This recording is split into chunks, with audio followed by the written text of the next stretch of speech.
undergraduate studies abroad can be quite expensive. There are so many hidden costs as well. For example, medical insurance is there, travel costs are there.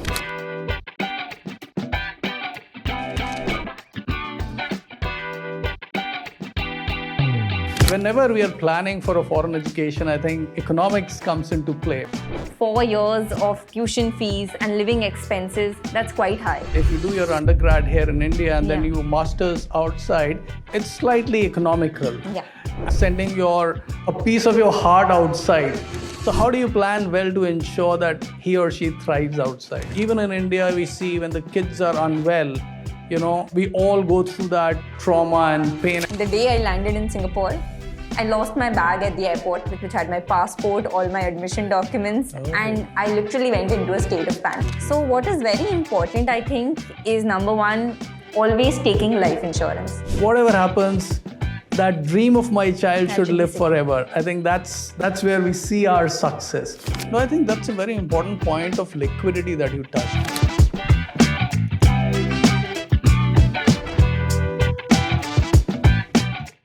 Hello and welcome to another exciting episode of Depend on Insurance, Depend on Us. Today we are going to delve into foreign education as a subject and to shed more light on this very important topic which parents are very passionate about because it's one of the most important decisions for securing the financial future of their kids. We have with us the founder of Wise Up Communication, Neha Agarwal, who has been a student herself and has been over the years helping students navigate this journey, and particularly the parents, because as a parent, I think we all have questions. And today we will attempt to explore and answer all those questions and nuances that we have. So welcome, Neha. Thank you so much, Salil, and I'm so glad to be here. Helping students and parents plan their study abroad journey is something I'm very passionate about. So I'm looking forward to our conversation today. But since we have the privilege of having you with us today and you have studied in Singapore yourself, how did you plan your finances? What did you go through? What was your thought process? And we see that some of the students, or many of them now, if I can say that, want to be financially independent as well. They have that streak that I would like to do it myself. I would like to have my own scholarship. I would like to plan my own finances. So I'm sure you have gone through personally some of this thought process. How did you manage this? Absolutely. So, Salil, like I told you earlier, I did my master's from NTU Singapore. And at that time, the fees was around 30 lakh rupees. So this was a big financial decision for my family overall. Right.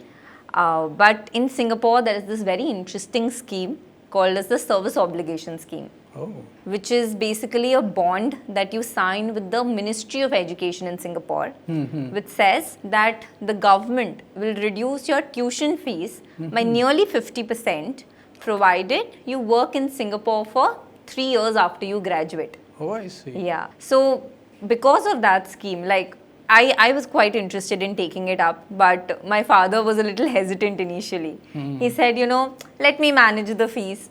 I will take care of the burden. You don't have to take it on yourself. Right. But as you said, as children, we want to be financially independent. So I was quite firm. And I said, let's go ahead with the scheme. And then we will see what happens later on. So because of that scheme, my tuition fees was reduced by nearly 50%. So from 30 lakhs, it came down to 15 lakhs. Right. But there was still this upfront cost of living expenses. So I wanted to meet that on my own as well, not pressurizing my parents. Right. So for that, I took up a part-time job on campus.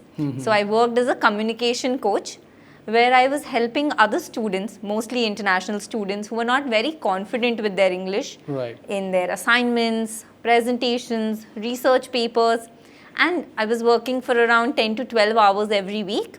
And that helped me cover approximately 70 to 80% of my living expenses. Wonderful. Yeah.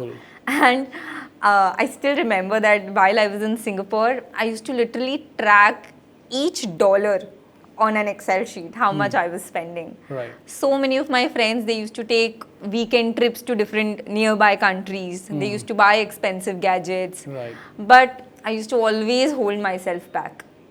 I laugh about it now, but I think at that time it was very important for me to be financially independent. Very good. Yeah. Very good. And after that, I decided to work for a year. So I was working at ExxonMobil, and then I decided to quit my job and come back to India. Okay. So out of the 3 years of bond that I was supposed to serve, I only served 1 out of the 3. So in compensation, I had to give back the money that the government had subsidized for me. Oh, I see. But the good thing was that just by working for a year, I had managed to save enough Sure. that whatever money the government had subsidized, I was able to pay everything back Wonderful. without again putting a burden on my parents. Wonderful. So when I came back to India, I came almost with an empty bank account. I did not have much savings. But at the end of the day, I was very satisfied that Sure. a majority part of my tuition fees and living expenses, I was able to do it myself without putting that pressure on my parents. I see. So that satisfaction was something which was very important to me. Wonderful, wonderful. Yeah. I think that's a wonderful example, I may say, because, service obligation, it's a very technical piece and not everybody would possibly know about it. Exactly. Now, some of these flexibilities which are there, waiving of 50% of your tuition fee just because you're giving a 3-year service obligation, Yeah. I think is a wonderful gesture from the government there. Absolutely. Because what I also saying is, from the initial segment when we started, you said that you were an introvert. You were not communicative too well and you were not Yeah. talking to too many friends, Yeah. 2-3 friends, close friends only. And here, when you go out and you study and you talk to so many people, you become a communication expert. Exactly. So, as a student, it's not just about the education, but the personal development which you have and you blossom as an individual, It's tremendous. which I see you saying, I think is wonderful. And then you earn.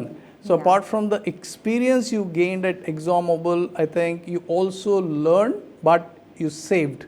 Yeah. And that whole saving as a habit Yeah. and saving for the future to meet an obligation which is in the realm of unknown because you decided to come back, Yeah. you were able to meet that obligation just because you had saved. Saved.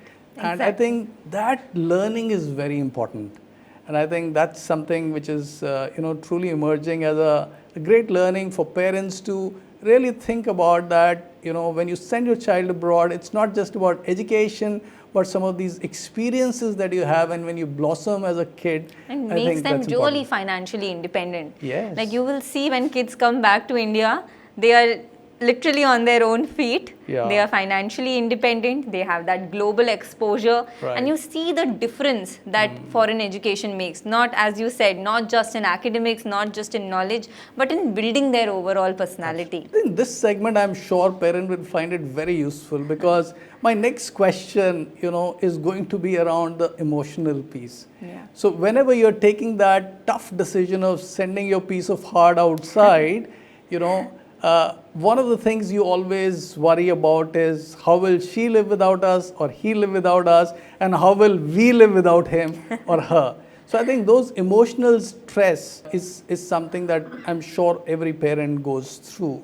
How do you think one needs to deal with that? While the benefits we spoke about in the earlier segment, but how does one as a parent deal with some of these real emotional stresses that I'm sure would be going through?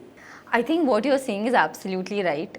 And I would say not just for the parents, for the children who are going abroad as well, it's equally challenging. Yes. I remember the first time I moved out of my home to study in Bangalore, it took me a good 6 months to settle in as an 18-year-old stepping out of the house for the very first time. Yes.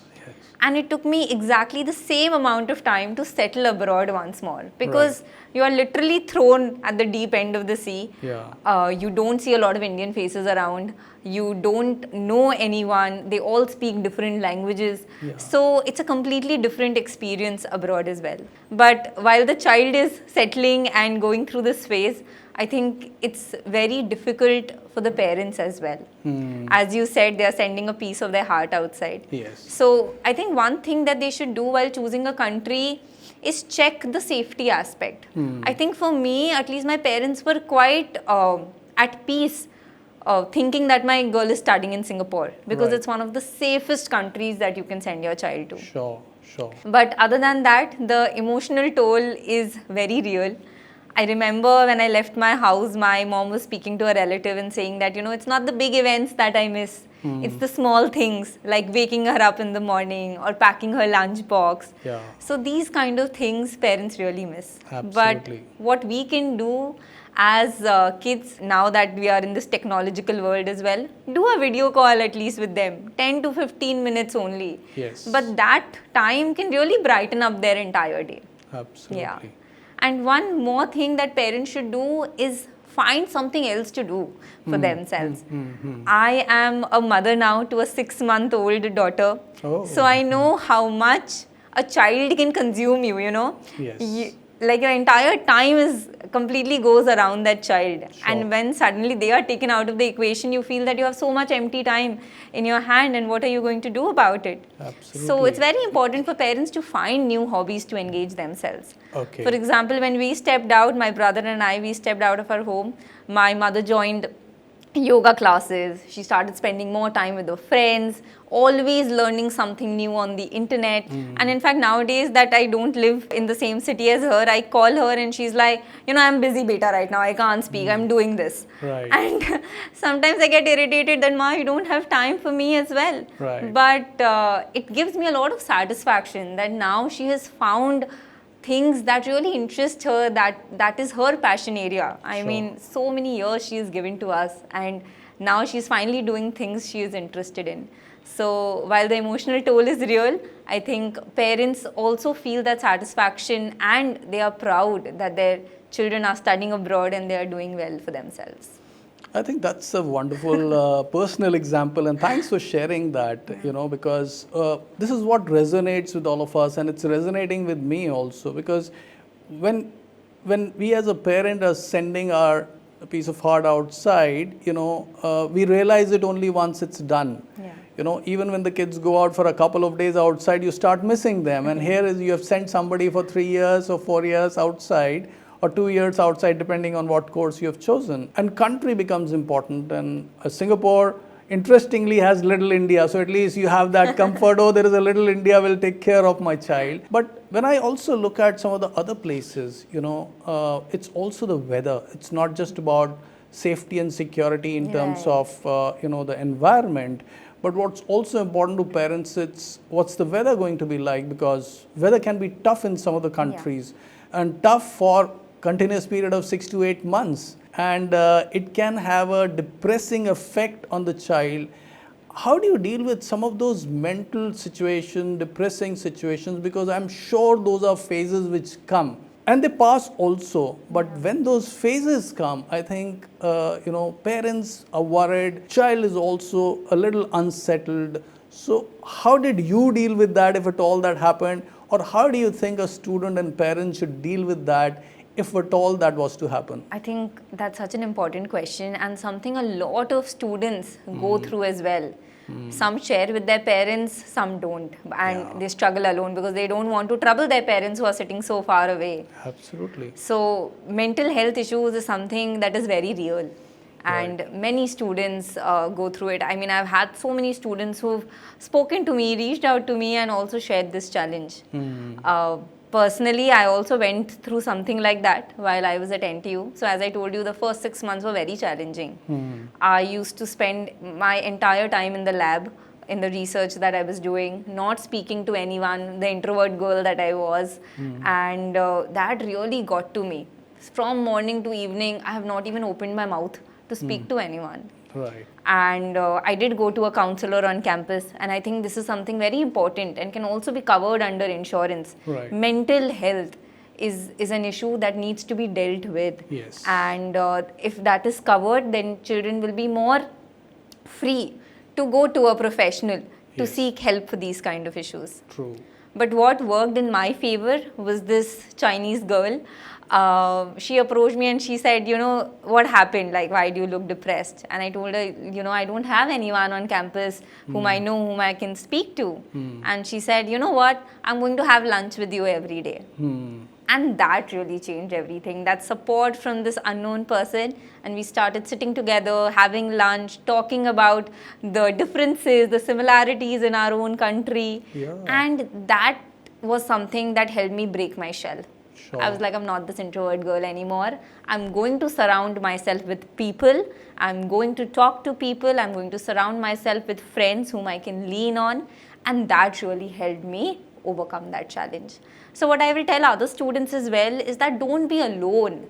Yes. Surround yourself with people, because I know you're away from your family, but we are all social beings and we need to be around people. So find friends. If you are also somebody as introvert as me, break open that shell, speak to people, and you will realize they're all quite friendly. Absolutely. And once you have your support system with you, then you will be able to really overcome these challenges. And of course, your parents are there back home. Just video call them, speak your heart out, and they'll be there to support you. Yeah, I think I completely agree to what you said, because when I reflect back, I was going through something similar maybe a little 3.5 years back when my daughter went for her graduation and she went to a hostel outside. Initially, obviously, they are mentally traumatized because it's a new environment, routine is not the same, and you don't know too many people, so you are a little insecure. You don't know whom to talk to, whom not to talk to, what to say, what not to say. Exactly. All those things are going through your mind. And then video call comes and becomes heady. You can cry your heart out to your parents. And then what I remember telling her was that, don't worry, you will find people like you. It's a matter of time. Give yourself a couple of months. Just stay cool. You'll find people like you.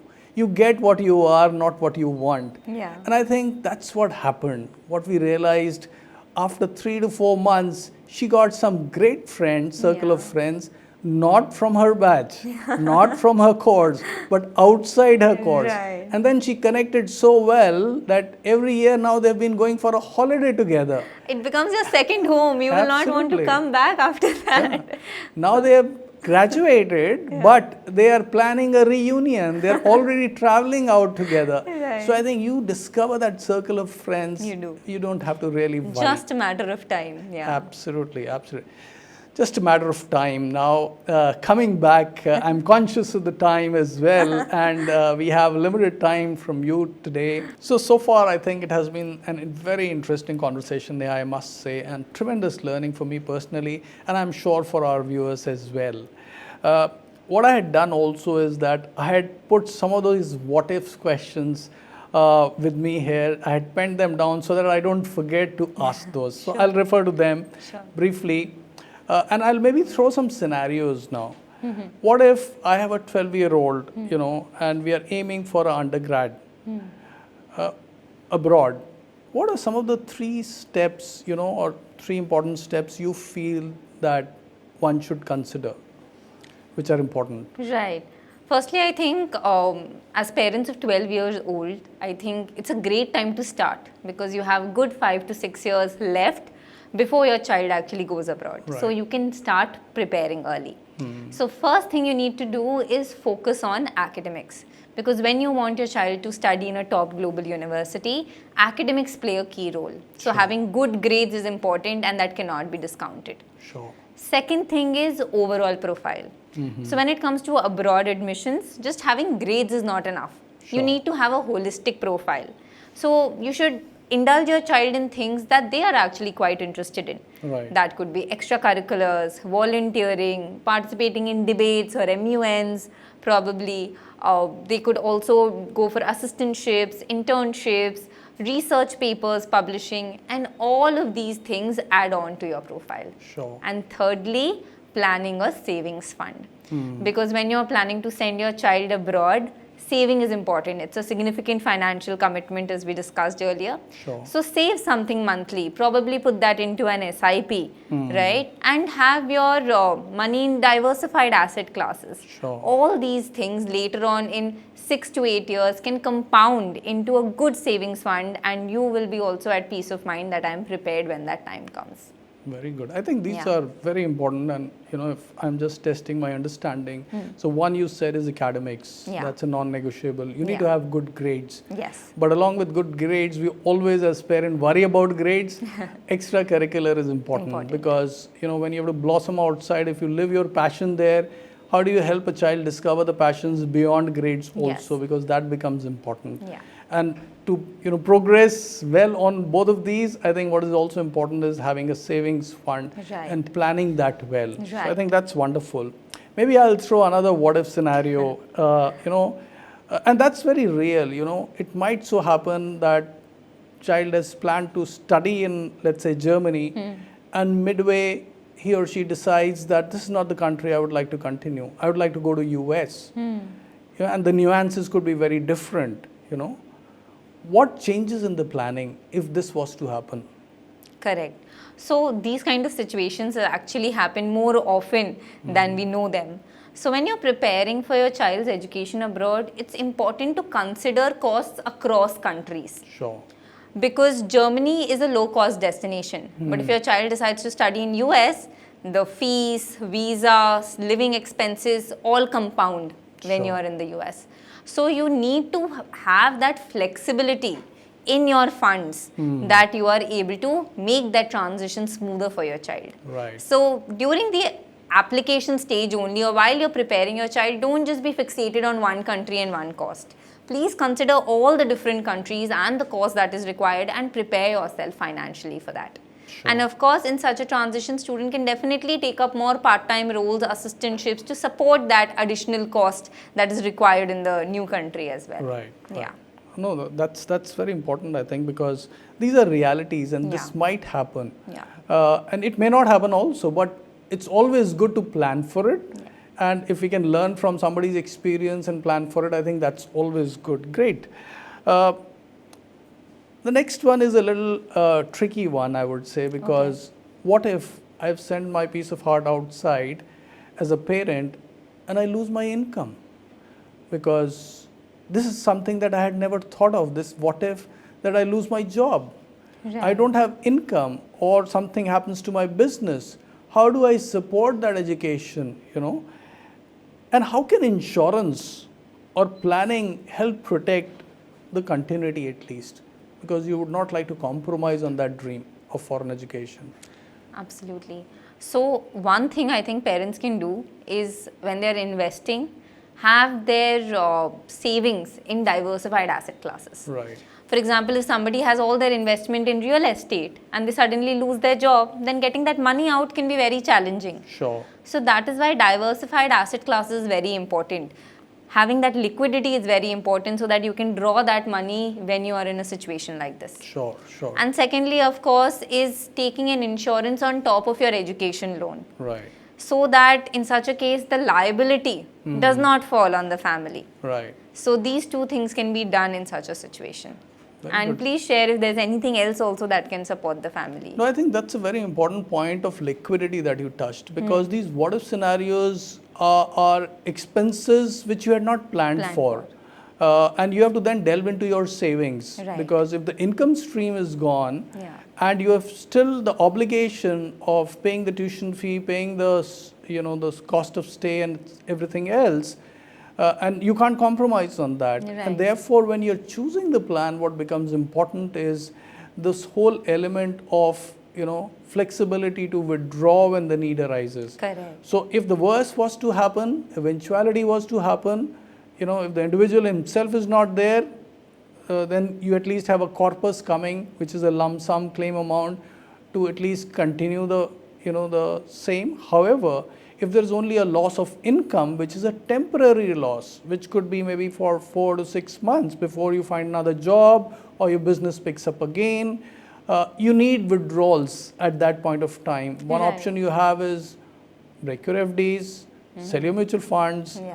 or have an insurance plan from where you can do a partial withdrawal. You don't have to redeem the entire thing, you have to withdraw partially, and you should have that flexibility to withdraw partially and meet that obligation until you find a job, until the business comes back on track. Absolutely. So I think that's something which is important. But when you're choosing an insurance plan, I think what is also important is, Neha, choose something which is globally acceptable, globally applicable, whether it's Right.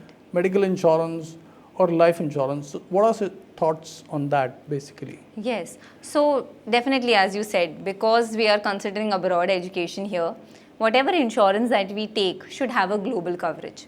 Be it life insurance, or be it health insurance. Because when we are abroad, taking health insurance is usually mandatory across universities. But sometimes some of these plans can be quite basic.